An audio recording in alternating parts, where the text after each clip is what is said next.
My name is Edgar Murillo. I'm going to be showing you all about the DNE Global LC3. 3 stands for a 3 meter by 1.5 meter size table or a 5 by 10. It's available in wattages from 2K all the way up to 6K. And what I'm going to be showing you is all about the components behind me. So first thing we have is our dust collector sized to your laser. Next we have our chiller that keeps your cutting head and your fiber source cool. And finally you have your laser source here. On the left hand side here we have our shuttle table. Our shuttle table here is independently set to 2 separate rails, but they're connected by the same chain, so they interchange at the same time.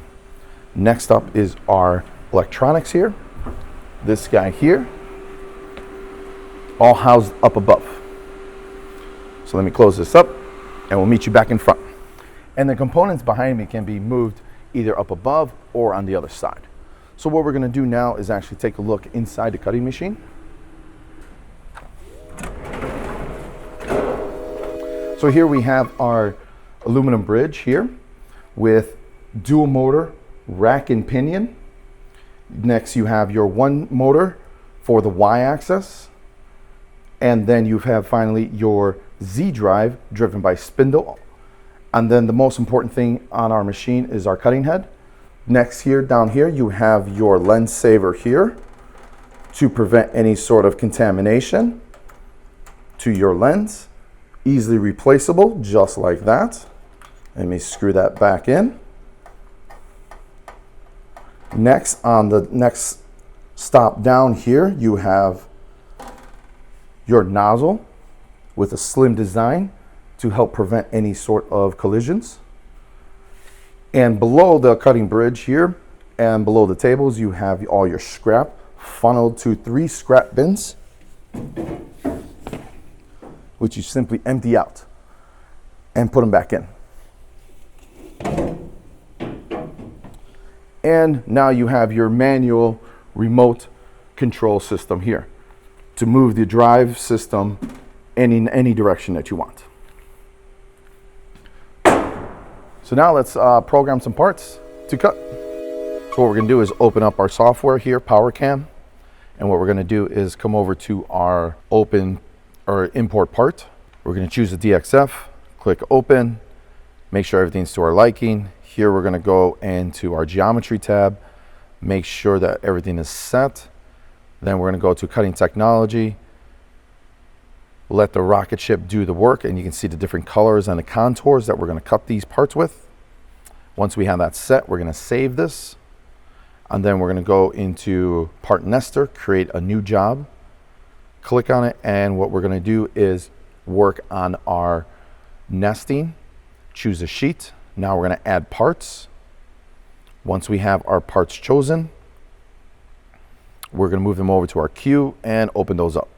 Here we're going to choose the quantities that we want to enter in to nest. Once we have that set, we go right to the rocket ship. Let the software do the heavy lifting for us. Once that's set there, we're ready to export, but we want to make sure that we go into our export settings and turn on our waste crushing. We're going to click that active, so this way those larger slugs get broken up into smaller pieces. What we'll do is come over to our simulator, and here we can actually see those lines there, how it's breaking it up into 3 smaller pieces.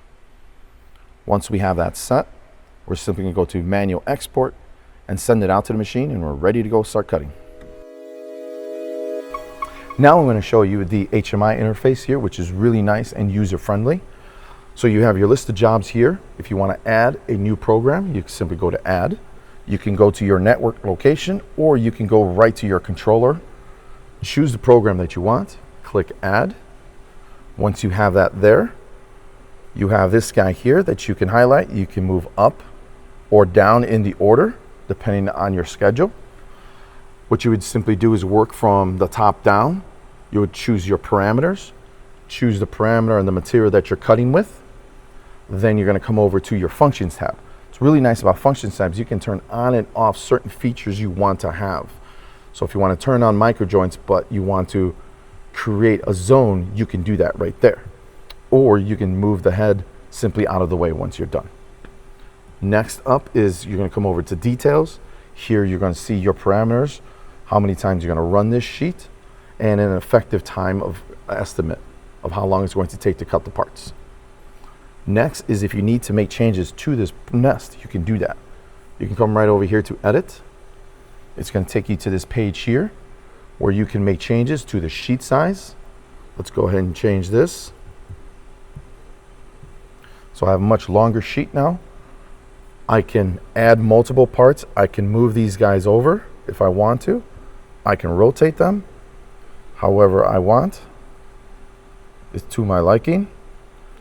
I can actually come over here and add new parts from different nests also by just dragging and dropping right here. Highlight that guy and I can create a quick grid pattern there. Let's change this to a little bit smaller quantity. There you go. Now I can even come over here to skeleton cuts and drag this over and drag this guy in the Y direction also.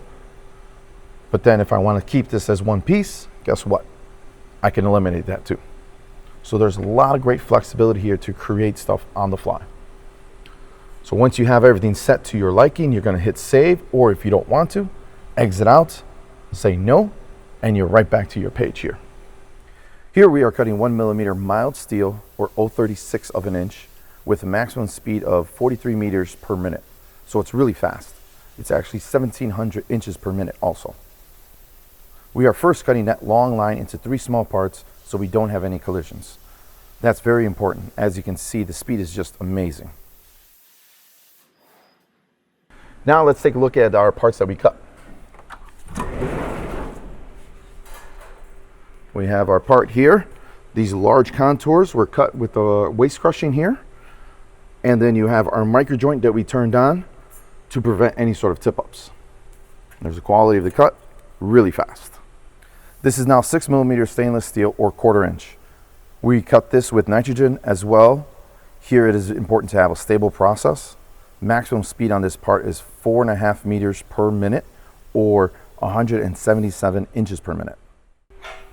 So here you have stainless steel, nice clean cut, almost no burr, and it's nice and cool to the touch. Here we have 6mm aluminum, or 1/4 inch aluminum. As well, we're cutting this part with nitrogen. Here again, really the fast piercing process, looks very stable. It's cutting at 5 meters per minute, or 196 inches per minute. We have 6mm aluminum, 1/4 inch. A little on the warm side, but still okay to the touch. Cut with nitrogen with that clean finish, just like that.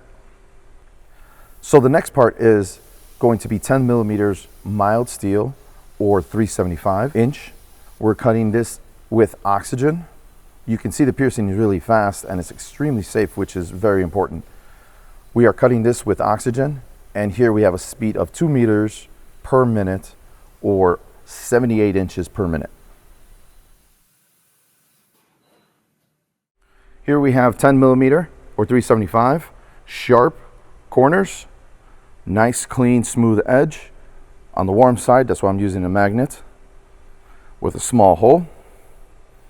Nice, beautiful cut. So the next part is 15mm mild steel, or 5/8. Again, we're going to be cutting this with oxygen, so it's very important that the process is stable and it's secure. We're cutting this at 1.3 meters per minute, or 51 inches per minute. You can see we are getting a little bit of smoke coming up, which means the part is getting really hot. The thicker we cut, the more heat we are going to be putting into the material.